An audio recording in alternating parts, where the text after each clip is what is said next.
हमारे पास एक क्वेश्चन दिया हुआ है कि एक ऑब्जेक्ट एक मिरर के सामने 15 सेंटीमीटर दूरी पे रखा था, फिर ऑब्जेक्ट पीछे मूव करता है। अब फाइनली ऑब्जेक्ट की जो पोजीशन है वो 20 सेंटीमीटर मिरर से, ठीक है।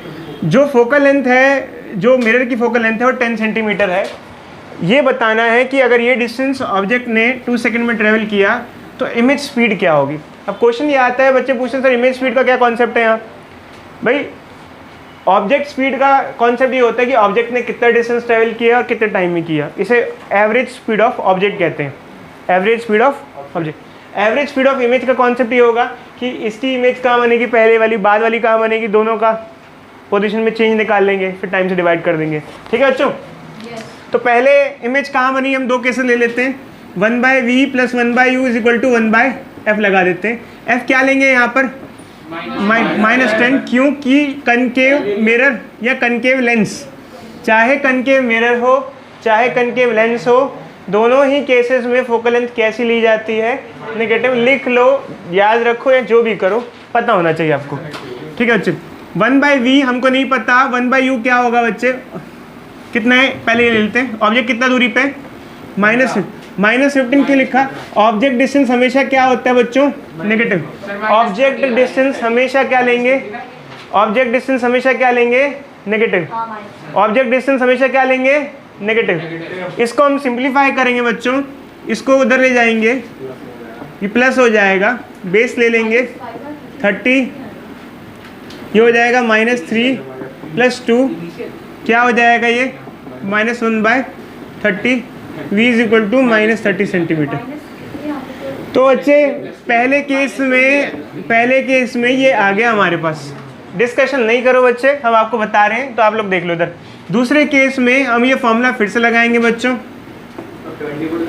अब इनिशियल पोजीशन क्या लेंगे, -20,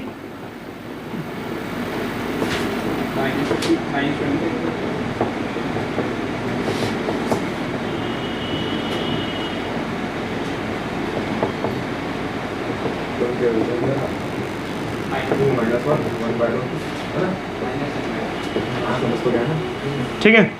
अब बताओ बच्चों कितना पोजीशन में चेंज आया, 10, 20, 30, डिफरेंस कितना आया, 10। इमेज तो इमेज स्पीड क्या हुई, 10 सेंटीमीटर चला कितने टाइम में, 2 सेकंड में, तो 5 सेंटीमीटर पर सेकंड, ये हुई इमेज स्पीड, ठीक है बच्चों। कोई डाउट इस चीज़ को लेके बोलो। बच्चों इसकी इमेज कहाँ बन रही है, 30 पे, इधर बन रही है, उल्टी बनती है इसमें इमेज, रियल इन्वर्टेड, यहाँ ऐसी बन रही है इमेज। इसकी इमेज यहाँ बनी, इसकी इमेज कहाँ बनी, यहाँ बनी, यहीं बनी, मान लो जो भी, ठीक है। दोनों जो इमेज बनी उनके बीच में दूरी निकाल लेंगे। देखो पहले ऑब्जेक्ट कहाँ था, बाद में ऑब्जेक्ट कहाँ था, ये दिया हुआ है। पहले इमेज कहाँ है, दूसरी इमेज कहाँ है, निकाल लिया। इमेज पहले कहाँ पर है, देखो यहाँ पर, यहाँ ये दोनों 20 पे बन रही है और 30 पे बन रही है। कितनी दूरी है इन दोनों की, 10। तो कितनी शिफ्ट हुई इमेज, 10। ऑब्जेक्ट कितना शिफ्ट हुआ, ऑब्जेक्ट नहीं, ऑब्जेक्ट यहाँ से यहाँ कितना शिफ्ट हुआ, 5। इमेज कितनी शिफ्ट हुई, 10। तो इमेज डिस्टेंस कितना हुआ, 10। और स्पीड क्या होता है, डिस्टेंस बाय टाइम, टाइम दिया हुआ है। तो हम लोग सबसे पहले यहाँ पर रिफ्रैक्टिव इंडेक्स डिस्कस कर रहे हैं बच्चों। रिफ्रैक्टिव इंडेक्स क्या होता है, देखो बच्चे हम लोग अगर बात करें तो लाइट की स्पीड जो होती है वो वैक्यूम या एयर में 3 × 10⁸ मीटर पर सेकेंड होती है। बट लाइट जब किसी भी डेंसर मीडियम में एंटर कर जाती है तो उसकी स्पीड क्या हो जाती है, रिड्यूस हो जाती है। उसकी लाइट की स्पीड क्या हो जाती है, रिड्यूस्ड, ऐसा कहा जाता है। अब मैंने इसलिए कहा ऐसा कहा जाता है क्योंकि एक्चुअली क्या है, जब कॉलेज में जाओगे तो हज़ारों चीज़ें पढ़ोगे, तो ऐसा कहोगे कि सर ने ये कहा था, सर ने वो कहा था, तो जो पढ़ोगे वो पढ़ोगे। अभी तो यही देख लो जो है, ठीक है, क्योंकि कहानी लंबी होती है, जितनी दिखती है उतनी नहीं होती है। बहुत कुछ आगे पढ़ने को है, बहुत कुछ जानने को है, बहुत कुछ, ठीक है। चलो बच्चे, तो फिर हम कैसे निकालें किसी मीडियम में लाइट की स्पीड, तो एक टर्म डिफाइन की जाती है बच्चे, रिफ्रैक्टिव इंडेक्स। ये आइडिया देता है कि मीडियम, जिस मीडियम में लाइट जा रही है उसकी ऑप्टिकल डेंसिटी क्या है। अभी ऑप्टिकल डेंसिटी होती क्या है, देखो बच्चे, आमतौर पे हम डेंसिटी यूज़ करते हैं, कोई चीज़ ज़्यादा कॉम्पैक्ट है, भारी है, जैसे मेटल डेंसर होते हैं, हम उसे डेंसिटी कहते हैं। बट ऑप्टिकल डेंसिटी क्या होती है, जो मीडियम लाइट को अपने थ्रू इजीली पास ना होने दें, जिस मीडियम में लाइट की स्पीड कम हो जाए ज़्यादा, उसे डेंसर मीडियम कहते हैं। क्या कहते हैं, डेंसर मीडियम। ठीक है, अब जिस मीडियम की ऑप्टिकल डेंसिटी जितनी ज़्यादा होती है उसका रिफ्रैक्टिव इंडेक्स उतना ही ज़्यादा होता है, और लाइट की स्पीड उतनी उसमें कम होती है। रिफ्रैक्टिव इंडेक्स, ठीक है, लाइट की स्पीड उतनी कम होती है। तो क्या फॉर्मूला बनता है बच्चों, ये बनता है बच्चों। ये क्या फॉर्मूला है, उस मीडियम में जो लाइट की स्पीड है वो रिफ्रैक्टिव इंडेक्स के इनवर्सली प्रोपोर्शनल है। Light speed in that medium is inversely proportional to refractive index of that medium.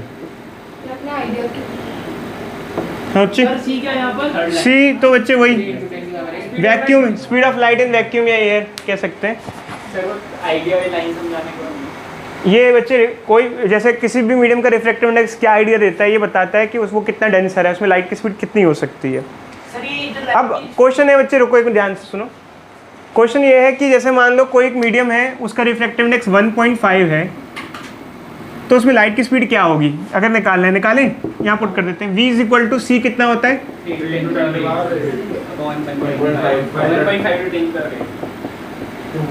तो कम हो जाएगी, मतलब कम हो जाएगी। ठीक है, अच्छा अब ये थोड़ा समझ में आ गया होगा, फॉर्मूला हमने पुट किया। अब क्वेश्चन ये है, दो मीडियम है, एक का रिफ्रैक्टिव इंडेक्स है 1.5 और एक है डायमंड। डायमंड का रिफ्रैक्टिव इंडेक्स 2.42 होता है, हाँ ऐसे ही होता है। ठीक है, तो मान लो बच्चे लाइट किस में फास्ट ट्रेवल करेगी, इसमें करेगी या इसमें करेगी, इसमें, क्योंकि इसकी ऑप्टिकल डेंसिटी कम है, इसमें लाइट की स्पीड फास्ट होगी, इसमें लाइट की स्पीड स्लो होगी। समझ में आ गया बच्चे, ये आइडिया लग गया रिफ्रैक्टिव इंडेक्स के बारे में। तो रिफ्रैक्टिव इंडेक्स थोड़ा सा आपको याद आ गया होगा बच्चे। इसके बाद जब हम आगे बढ़ते हैं, तो ये तो 10th क्लास का टॉपिक है, अब हम आते हैं रिलेटिव रिफ्रैक्टिव इंडेक्स पे। किस पे, रिलेटिव रिफ्रैक्टिव इंडेक्स। अब रिलेटिव रिफ्रैक्टिव इंडेक्स में कुछ नहीं होता बच्चे, दो अलग अलग मीडियम का रिफ्रैक्टिव इंडेक्स का जब रेशियो लेते हैं उसे कहते हैं रिलेटिव रिफ्रैक्टिव इंडेक्स। तो इसमें क्या होगा बच्चे, क्या आपने इसे नोट डाउन कर लिया, ठीक है, ठीक है। अब हम बात करते हैं रिलेटिव रिफ्रैक्टिव इंडेक्स की। कुछ नहीं है बच्चे, ये इधर विपुल इधर देखो बच्चे, रिलेटिव रिफ्रैक्टिव इंडेक्स क्या चीज़ होती है इसके बारे में बात कर लेते हैं बच्चे। जैसे मान लो बच्चों हमारे पास एक मीडियम है, उसका रिफ्रैक्टिव इंडेक्स n है।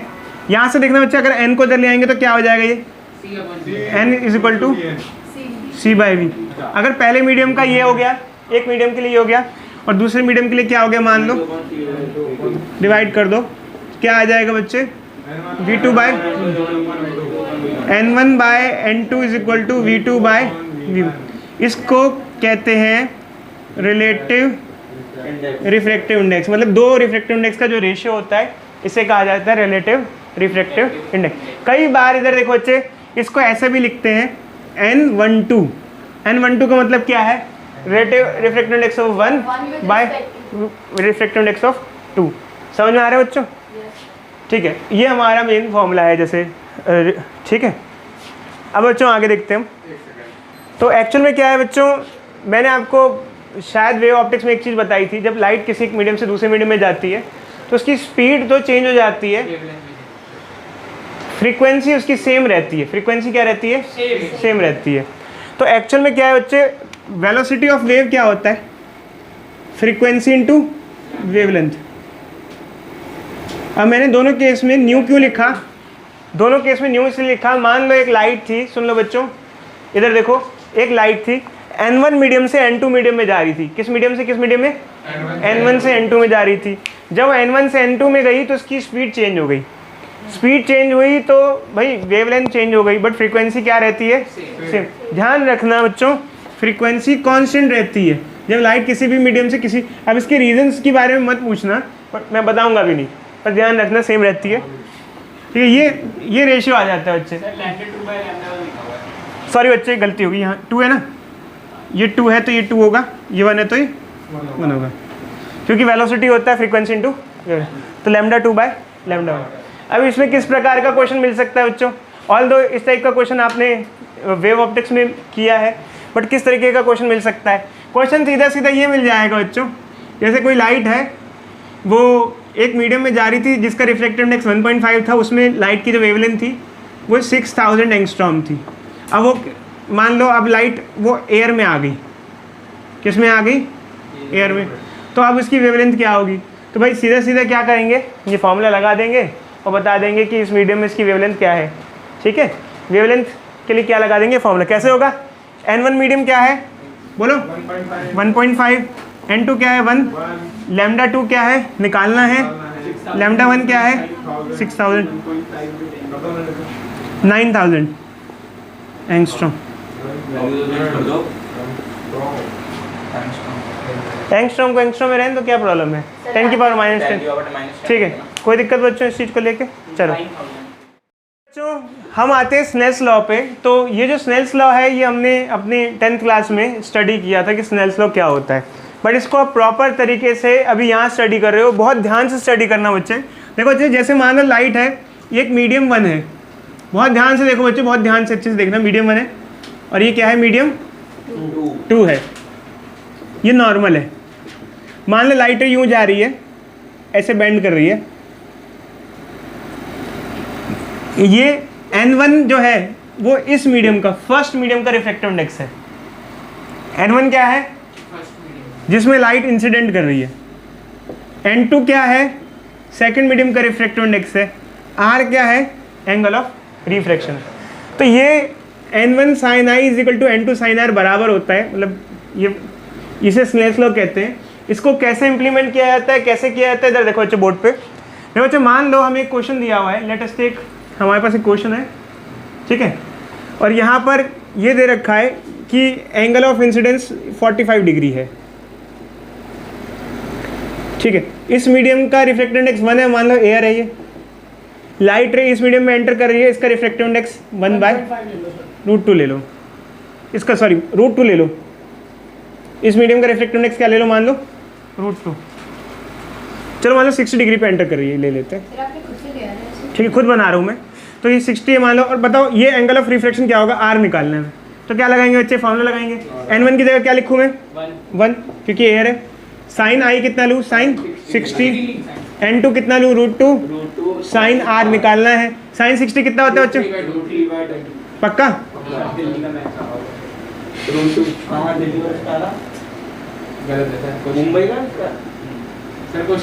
क्वेश्चन गलत कोई नहीं बच्चे, इसमें कोई प्रॉब्लम नहीं। साइन 60 √3/2 होता है ना? नहीं बच्चे, ये नीचे आ जाएगा। ये क्या आ जाएगा? आर क्या हो जाएगा? साइन इनवर्स, इधर बहुत बढ़िया, ये आ जाएगा बच्चे। अभी तो ये वैल्यू हमारी नोन नहीं है, हो सकता है हमारी जानी पहचानी वैल्यू होती तो हमारा आंसर निकल आता, एंगल ऑफ रिफ्लेक्शन आ जाता। ठीक है बच्चे, तो वो तो हम दूसरे वैल्यूज देके आपको बता सकते हैं। हमने आपको एक क्वेश्चन दिया है और इस क्वेश्चन में हमने एक प्रिज्म बनाया है और ये प्रीवियस ईयर का क्वेश्चन है। और प्रीवियस ईयर के क्वेश्चन में कई बार बच्चों को लगता है प्रिज्म का क्वेश्चन है, एक्चुअली प्रिज्म का क्वेश्चन नहीं है, स्नेल्स लॉ से एसोसिएट क्वेश्चन है।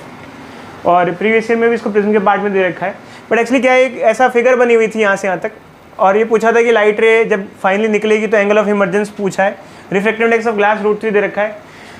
देखो बच्चे, एक्चुअली क्या है, हमें इस लाइट का पाथ पूरा ट्रेस करना है। पहले तो लाइट सीधी आ रही है तो ये सीधी सीधी चली जाएगी, क्यों? क्योंकि जब लाइट रे 90 डिग्री पे एंटर करती है किसी सरफेस पे तो रिफ्रैक्शन देखने को नहीं मिलता है, सीधी जाती हो। बट हमसे फिर पूछा गया कौन सा एंगल ऑफ इमरजेंस पूछा है। तो बच्चे यहाँ पर फाइनली ये जो रे यहाँ आ रही है, इधर आ रही है, अब ये रे इस प्रिज्म से बाहर निकलेगी, ऐसे कैसे भी कैसे निकलेगी, बेंड होके थोड़ी, तो ये जिस एंगल से बाहर निकलेगी ये वाला एंगल पूछा है। अब आप इसको एंगल ऑफ इमरजेंस बोल सकते हो, एंगल ऑफ रिफ्रैक्शन भी बोल सकते हो, बट मैं तो इसको एंगल ऑफ इमरजेंस बोलूँगा क्योंकि जिस एंगल से बाहर निकलती है उसका एक छोटा सा नाम एंगल ऑफ इमरजेंस दिया जाता है। रिफ्रैक्शन के बाद निकल रही है तो एंगल ऑफ रिफ्रैक्शन भी बोला जा सकता है, कोई प्रॉब्लम नहीं है। ठीक है, ये वाला एंगल पूछा है, समझे? अब एक्चुअली क्या है बच्चे, हाँ, इस केस में 2 बार रिफ्रैक्शन के चांसेस हैं। एक बार जब लाइट रे यहाँ से यहाँ एंटर कर रही है और एक बार जब लाइट से यहाँ बाहर जा रही है।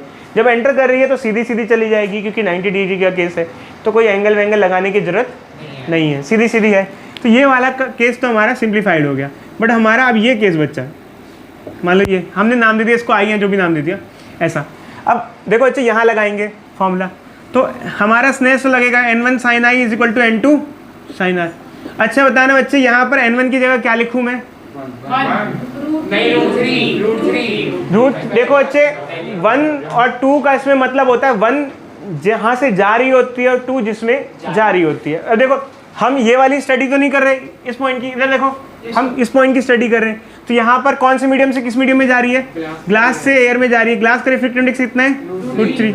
एंगल साइन आई n2, एयर में आ रही है 1 साइन r। अब क्वेश्चन बच्चे कहते हैं सर ये आई कैसे निकालें, यहाँ तो दो अननोन है आई और r। इसको हम ई भी बोल सकते हैं क्योंकि angle of refraction he angle of emergence है। यही एंगल ऑफ इमरजेंस है, यही एंगल ऑफ रिफ्रैक्शन है। तो अब बच्चे कहते हैं सर आई कैसे निकालें? देखो जो ज्योमेट्री यूज़ कर सकते हैं। क्या यूज़ कर सकते हैं? ज्योमेट्री। कैसे? ये 60 डिग्री दिया हुआ है हमें, ये 60 है तो ये कितना होगा? 30, क्योंकि 60 30 90 180 तीन ट्राइंगल के सम। ठीक है, अगर ये 30 हुआ तो और ये 90 है तो ये वाला कितना होगा? 60, और ये पूरा 90 है तो ये कितना हो जाएगा? 30। मतलब ये है कि देखो बच्चे अभी आपको समझ में आए, इधर अभी आपको ये समझ में आए या ना आए, बट ऐसे क्वेश्चन में हमेशा एक चीज़ का ध्यान रखना कि भाई थोड़ा मैथमेटिकली दिमाग लगाना पड़ेगा आपको, क्या एंगल निकालना है मैथमेटिकली। अब कई बच्चे कहेंगे सर समझ में नहीं आया, तो बैठ के देखो एक बार, ऑब्जर्व करो कैसे एंगल लिया गया, आप खुद ऑब्जर्व करो ना। मेरे बताने से बात नहीं बनेगी बच्चे। मैं आकाश में जब पढ़ाता था तो मैं बहुत अच्छा पढ़ाता था बस, बट फिर भी हमारा जो सिलेक्शन रेट आकाश या फिटजी में क्या होता है? 10% का रेट होता है। कोई अच्छा बैच हो तो 20%, मैक्स टू मैक्स अच्छे बैच में 20% 25% का रेट जाता है। क्यों? क्योंकि चक्कर ये बच्चे अपने हाथ से प्रैक्टिस नहीं करते, सब क्वेश्चन पूछने की कोशिश करते हैं कि पूछ लो पूछ लो पूछ लो। प्रैक्टिस करोगे तभी तो हो पाएगा। चलो अच्छी बैच की बात बता रहा हूँ, अच्छे 25% सिलेक्शन रेट, वरना तो बेकार बैच है तो 5 से 10% सिलेक्शन रेट होता है। बड़ी बड़ी कोचिंग इंस्टीट्यूट की जब बात करते हैं ना, आई कितना है? 30 डिग्री और साइन ई कितना हो जाएगा बच्चे? √3। साइन ई की वैल्यू √3/2 कितनी होगी जब ई कितना होगा? 60। ये 60 डिग्री एंगल हो जाएगा। तो अच्छा ये हमारा सॉल्यूशन है और यहाँ तक आज की क्लास। तो बच्चों हमने अपनी 10th क्लास में लेंस के बारे में पढ़ा था। तो लेंस का फॉर्मूला जो होता है कॉम्बिनेशन दो, जैसे लेंस का जो फॉर्मूला होता है ये होता है 1/v - 1/u = 1/f। v final position, u initial position, f focal length. Magnification क्या होता है? v/u होता है, जो कि होता है height of image by height of object. जो कोई एक लेंस होता है उसकी जो पावर होती है, पावर का फॉर्मूला होता है 1/4 focal length. Focal length metre में होती है। पावर की जो यूनिट होती है डायोप्टर होती है, इसे कैपिटल D से रिप्रेजेंट किया जाता है। तो ये इसके रिलेटेड आपने कुछ क्वेश्चंस अपनी 10th क्लास में किए होंगे। कुछ खास नहीं होता, बच्चे u और v की वैल्यूज़ पुट करते हैं, सिंप्लीफाई करते हैं, क्वेश्चन करते हैं। तो ऐसा कोई हार्ड टॉपिक नहीं है कि जो आपको दिक्कत हो कि इसे करने में आए। बट एक क्वेश्चन फिर भी बच्चों देख लेते हैं यहाँ, फिर भी एक क्वेश्चन फिर भी यहाँ देख लेते हैं। इधर देखो बच्चे, एक क्वेश्चन फिर भी यहाँ देख लेते हैं। हमारे पास 2 लेंस हैं प्लेस्ड इन कॉन्टैक्ट। एक की फोकल लेंथ है -10 सेंटीमीटर एंड दूसरे की फोकल लेंथ है 20 सेंटीमीटर। आपको बताना है कॉम्बिनेशन ऑफ बोथ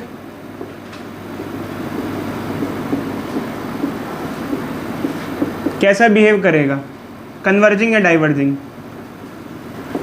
कोई चिल्ला चिल्ला के नहीं बताएगा, जिसे पूछा जाएगा वही आंसर देगा। 2 लेंस कांटेक्ट में रखे हुए हैं एक दूसरे के, एक की फोकल लेंथ -10 सेंटीमीटर, एक की फोकल लेंथ 20 सेंटीमीटर है। आपको ये बताना है कि दोनों लेंस का कॉम्बिनेशन जो होगा वो कन्वर्जिंग बिहेव करेगा, डाइवर्जिंग बिहेव करेगा, और नेट पावर क्या होगी।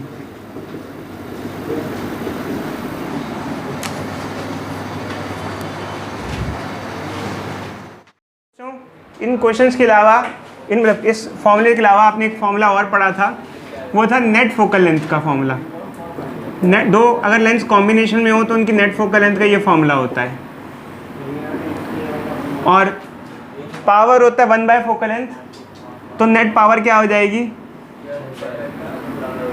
P net is equal to P1 plus P2। ये नेट पावर का फॉर्मूला होता है। जल्दी से अच्छे ट्राई करो बोर्ड पे कैसे करना होगा इसको। सबसे पहले एक काम करते हैं, नेट फोकल लेंथ निकाल लेता हूँ मैं।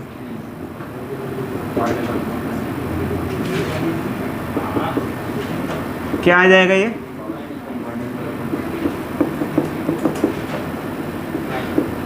नेट फोकल लेंथ क्या आ जाएगा इससे, -20 सेंटीमीटर। ठीक है, वैसे इससे हमें पता चल जाएगा कि लेंस कैसा है। अगर फोकल लेंथ नेगेटिव होती है तो इसका मतलब कि कनकेव लेंस है, और कनकेव कैसा होता है, डाइवर्जिंग होता है। लेंस में कन्वेक्स लेंस कन्वर्जिंग होता है, अच्छा ध्यान रखना। कन्वेक्स लेंस होता है वो लाइट को कन्वर्ज करता है, और कनकेव डाइवर्ज करता है। अब अगर रही बात पावर की, नेट पावर की, तो नेट पावर अगर आपको निकालनी है तो 1/4 फोकल लेंथ कर देंगे, या फिर छोड़ दो, इसी को डायरेक्टली P लिख दो। ठीक है, अब बट एक्चुअली क्या है बच्चे, कई बार बच्चे यहाँ छोड़ देते हैं, और कहते हैं कि सर पावर 1/20 है। ऐसा नहीं है, मैंने यहाँ लिखा है कि पावर जब निकालते हैं तो ये मीटर में होना चाहिए फोकल लेंथ। अगर इसको मीटर में करोगे तो 20/100 कर दोगे, ऐसा हो जाएगा, सिंपली -5 डायोप्टर आ जाएगी। तो ये जो बिहेव करेगा, कैसा बिहेव करेगा, डाइवर्जिंग। हम जब रिफ्रैक्शन की बात करते हैं तो उसमें हमने अपनी 10th क्लास में ये भी पढ़ा था कि ड्यू टू रिफ्रैक्शन अगर कोई कॉइन पानी में पड़ा हुआ है, नीचे है, तो उसकी इमेज आपको ऊपर दिखाई देती है। वो लगता है वो कॉइन कहाँ पर है, ऊपर है, ऐसा फील होता है वो कॉइन कहाँ पर है, ऊपर है। ये हमने पढ़ा था। इसके अलावा हमने ये भी पढ़ा था कि जैसे अगर कोई ग्लास के शीशे के ग्लास के अंदर हमने नींबू डाला है तो उसका साइज़ बड़ा दिखता है। तो कई सारी एप्लीकेशंस हमने पढ़ी थी रिफ्रैक्शन के केस में, उसमें से हम इस चीज़ को डिस्कस कर रहे हैं कि अगर कोई कॉइन पानी में है या किसी और फ्लूइड में है तो वो आपको उसकी जो दूरी होगी वो आप ढंग से एस्टिमेट नहीं कर पाओगे। मतलब आपको जो एक्चुअल दूरी होगी और अपेरेंटली जो आपको लगेगा वो सेम नहीं होगा। एज एन एग्जांपल, एक कॉइन अगर यहाँ रखा है तो आप ऊपर से देखोगे तो आपको लगेगा वो यहाँ नहीं, यहाँ पर है। किस तरीके से लगेगा कि वो यहाँ है नहीं, यहाँ है। एक्चुअल में देखो, अच्छा कोई भी चीज़ को हम तब देख पाते हैं जब उससे लाइट स्ट्राइक करके हमारी आंखों पे आती है। अब जैसे मान लो ये विपुल बैठा हुआ है, ठीक है, अब इसको मैं कैसे देख पा रहा हूँ, यहाँ से लाइट निकल रही है, लाइट इसे टकरा रही है, टकरा के मेरी आंखों में आ जा रही है। अगर मैं अंधेरा कर दूँ या विपुल थोड़ा काला होता तो मुझे दिखाई नहीं देता। कारण क्या है कि डार्क स्किन लाइट को क्या कर लेती है, एब्जॉर्ब कर लेती है। मतलब ठीक है, बहुत ज़्यादा डार्क होता, बहुत डार्क होता और काफ़ी अंधेरे में होता, तो थोड़ा अंधेरा सा होता तो दिखाई नहीं देता। एक्चुअली क्या है बच्चे, मेनली जो कोई भी चीज़ हमें दिखती है, रिफ्लेक्शन का प्रिंसिपल कह सकते हैं। फिलहाल बेसिक तौर पे रिफ्लेक्शन का प्रिंसिपल काम करता है, क्योंकि बच्चे ये ब्लैक जो है, ये ब्लैक तो है, ट्राइपॉड जो ब्लैक है ब्लैक तो है, बट ये सारा लाइट एब्जॉर्प्शन नहीं कर रहा है, ये रिफ्लेक्शन कर दे रहा है। ये शाइनिंग ब्लैक है। कैसा ब्लैक है, शाइनिंग पॉलिश सरफेस है। ऐसा डार्क पेंट भी मिलता है मार्केट में, अगर आप उसको लगा दो तो बिल्कुल भी रिफ्लेक्शन नहीं करेगा, बिल्कुल ब्लैक, बिल्कुल डार्क ब्लैक भी अवेलेबल होता है। ठीक है, तो उस चीज़ को छोड़ो बच्चे, अब आपको एक चीज़ समझ में आ गई कि कोई भी चीज़ तब दिखती है जब लाइट उस पर पड़ के टकरा के हमारी आंखों में आए। तो लाइट इस कॉइन पे पड़ी होगी, कॉइन से टकरा करके वो बाहर आएगी। अब लाइट जब बाहर आएगी तो देखो लाइट ऐसे आ रही है, ऐसे आ रही है। जब लाइट ऐसे आई तो ये मीडियम अलग है। जैसे मान लो ये कोई फ्लूइड है और ये दूसरा मीडियम है, मीडियम 1 और मीडियम 2। मान लो ये मीडियम डेंसर था और ये मीडियम रेयरर है, तो लाइट कैसे बेंड कर गई, अवे फ्रॉम नॉर्मल, क्योंकि जब लाइट डेंसर से रेयर जाती है तो अवे फ्रॉम नॉर्मल बेंड कर जाती है। अब light away from normal bend कर गई हमारी, तो जब लाइट बेंड कर गई यहाँ पर तो ऐसे जाने लगी। अब अपेरेंटली क्या होता है, हमको ये हमें पता नहीं लगता कि लाइट आ कैसे रही है, हमको ये दिख रहा है कि लाइट जा कैसे रही है। हमको लग रहा है लाइट ऐसे आ रही है, तो हमको लगता है शायद उसका पाथ क्या होगा, ये होगा। यहाँ से आ रही है तो हमको लगता है पाथ क्या होगा, ये होगा। तो हमको हम डायग्रामेटिकली ऐसा कह सकते हैं कि हमको ये फील होता है कॉइन यहाँ पर है, बट देखो अच्छा ये सब चीज़ें ना ये हमारी खुद की गणनाएं हैं, रे डायग्राम्स वगैरह, क्योंकि रे डायग्राम एक्चुअल में क्या है हमने खुद ही तो सोच के बनाए हैं कि ऐसा होता होगा, कि ऐसा होता होगा। कोई बच्चे पूछ लेते हैं सर ऐसा कैसे हो गया, भाई हमको क्या पता, ये तो सब उन्होंने साइंटिस्ट लोगों ने मिलकर बैठ के बनाया होगा, ये सब कहानी है, उसको रिप्रेजेंट करने की कोशिश की गई है कि अच्छे से रिप्रेजेंट करके समझ पाएँ। तो समझने का एक छोटा सा तरीका है, समझ में आ गया बच्चों? ये एक्चुअल डेप्थ है और ये क्या है अपीरेंट डेप्थ। अपीरेंट डेप्थ हमेशा कम होती है एक्चुअल डेप्थ के कंपैरिजन में। अगर हम बात करें आपसे तो इसका फॉर्मूला क्या बनता है? इसका फॉर्मूला ये बनता है बच्चे, apparent depth is equal to actual depth by refractive index, ये फॉर्मूला बनता है। ठीक है बच्चों? होता है बच्चे, बस होता है तो होता है, इधर फिनोमेना है। इधर देखो, अब देखो बच्चे, अब इसका कोई क्वेश्चन मान लो डिस्कस करते हैं हम आपसे कि क्वेश्चन है, एक ग्लास कंटेनर है, उसमें एक सिक्का नीचे पड़ा हुआ है ज़मीन पर, ये 12 सेंटीमीटर का है। अभी इसके अंदर हमने कोई फ्लूइड नहीं भरा हुआ है, खाली है। क्या है? खाली। अगर आँख से देखोगे तो ये 12 सेंटीमीटर नीचे ही दिखाई देगा क्योंकि कोई फ्लूइड फील्ड नहीं है। अब मान लेते हैं हमने वाटर फील्ड किया इसको, कोई जवाब नहीं देगा बच्चे, मैं खुद करूँगा। वाटर का रिफ्रैक्टिव इंडेक्स होता है 4/3। 4/3 कितनी दूर कॉइन दिखेगा? तो बच्चे हमको निकालना है अपीरेंट डेप्थ क्या होगा, एक्चुअल डेप्थ कितनी 12 और 4/3 कट जाएगा, 9 सेंटीमीटर पे दिखाई देगा कॉइन। इस तरीके से आया, समझे बच्चे? इसमें एक टर्म और यूज़ करते हैं जिसे हम कहते हैं शिफ्ट। पहली ये शिफ्ट, शिफ्ट का मतलब क्या होता है, पहले कहाँ दिख रहा था और बाद में कहाँ दिख रहा है। पहले कहाँ दिख रहा था बच्चे कॉइन? 12, अब कितना दिख रहा है? 9। कितना शिफ्ट आया? 3 सेंटीमीटर का। शिफ्ट का मतलब कुछ भी हो सकता है बच्चे। इधर देखो, मान लो मैंने वाटर को हटाकर कोई और फ्लूइड डाल दिया, वाटर को हटा के कोई और फ्लूइड डाल दिया, अब हो सकता है कॉइन की पोजीशन क्या हो जाए, कोई और हो जाए। जैसे मान लो 9 की जगह क्या हो जाए, मान लो 6 हो जाए, लेटेस्टिक 6 हो जाए। तो पहले इसमें शिफ्ट हुआ था, फिर से शिफ्ट हुआ। मान लो अगर 6 हो गई, अभी 9 थी अब 6 हो गई, कितना शिफ्ट आया? 9 से 6 मतलब 3। तो शिफ्ट का मतलब ध्यान रखना बच्चे, शिफ्ट का मतलब क्या होता है, पहले और बाद में क्या पोजीशन चेंज हो रही है। जो भी पोजीशन चेंज दिखने में हमको जो दूरी दिख रही है